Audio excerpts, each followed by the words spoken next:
Neste exemplo, vamos determinar se o campo vetorial f de x, y igual a 3 mais 2xy na componente i, mais x ao quadrado menos 3y ao quadrado na componente j é conservativo ou não.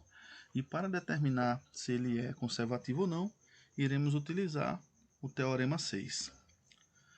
O teorema 6 afirma que seja f igual a uma P na componente I mais Q na componente J, um campo vetorial, em uma região aberta, simplesmente conexa a D. Suponha que P e Q tenham derivadas contínuas de primeira ordem e que a derivada de P com relação a Y é igual à derivada de Q com relação a X em todo D. Então, F é um campo vetorial conservativo. Então, vou usar esse teorema para mostrar que esse campo vetorial é conservativo, tá? Bom, seja P de x igual a 3 mais 2xy e seja a minha Q de x igual a x ao quadrado menos 3y ao quadrado. Então, se derivarmos P com relação a y, temos que isso é igual a 2x, e se derivarmos Q com relação a x, temos que isso também é igual a 2x. Além disso, o domínio de F é um plano inteiro, ou seja, todo R2, que é aberto e simplesmente conexo. Portanto, podemos aplicar o teorema 6 e concluir que F é conservativo, tá?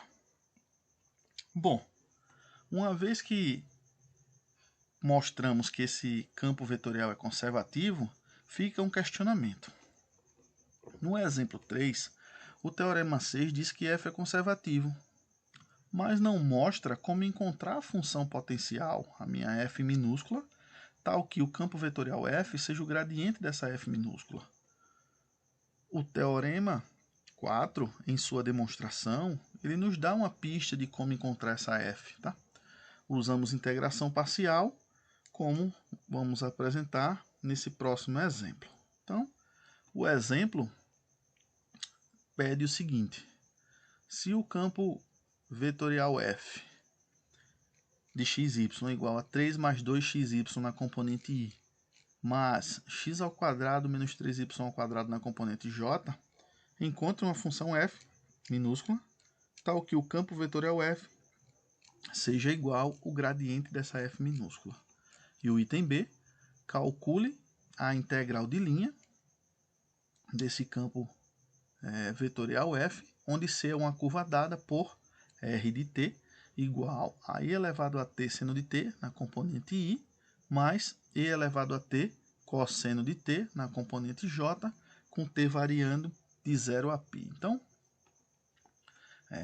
vamos utilizar o exemplo anterior para poder encontrar essa função potencial, tá?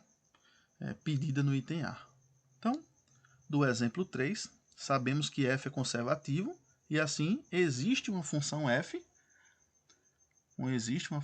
minúscula, de modo que o gradiente dessa f minúscula dá o nosso campo vetorial, ou seja, o nosso gradiente de f num ponto xy, ele é igual a f de x num ponto xy e uma f de y no ponto xy.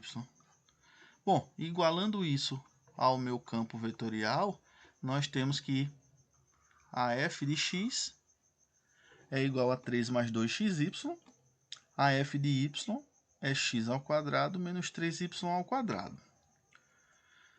Bom, integrando a minha primeira equação com relação a x, obtemos que f de xy é igual a 3x mais x ao quadrado do y mais uma g de y.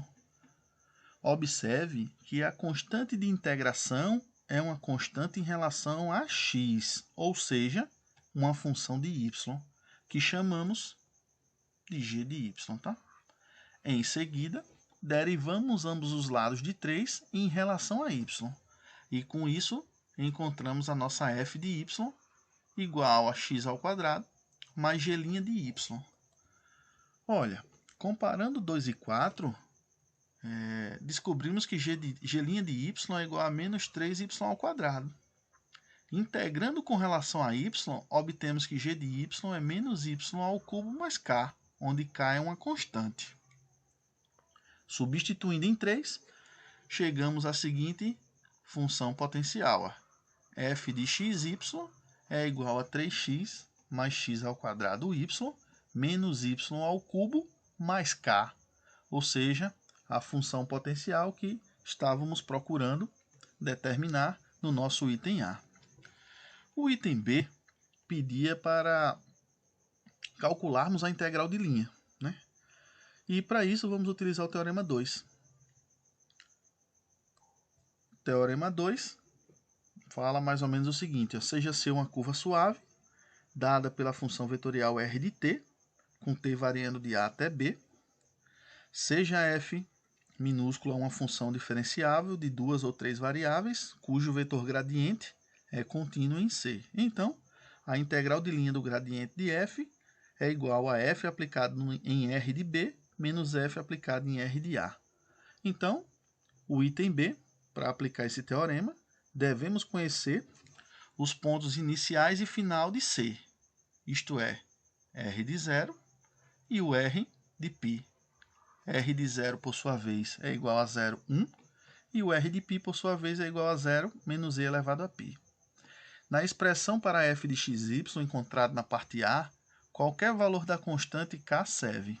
Em particular, vamos considerar k igual a 0. Tá? Então, dessa forma, a nossa f de xy será igual a 3x mais x ao quadrado y menos y ao cubo, tá? Vou considerar a minha constante como sendo igual a 0. Bom, uma vez que eu tenho a minha função potencial, basta agora aplicar ela nos meus extremos da minha curva, né? No ponto inicial e no ponto final, né? Com isso, temos que a minha f aplicada no ponto final, que é o 0 menos e elevado a π, menos f aplicado no 0, 1. Isso é igual a e elevado a 3π menos 1, ou seja, e elevado a 3π mais 1.